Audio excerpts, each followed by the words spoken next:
Mission Statement. Disability Network Eastern Michigan is committed to promoting inclusion for all by breaking down barriers and opening paths towards independence and personal choice through resources, advocacy, information, support, and education.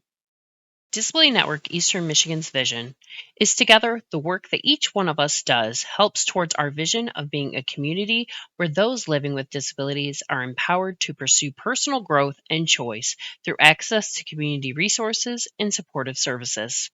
Disability Network Eastern Michigan's logo appears again on a white background, serving Huron, Lapeer, Macomb, Oakland, Sanilac, St. Clair, and Tuscola counties. For more information, check out our website at www.dnemichigan.org.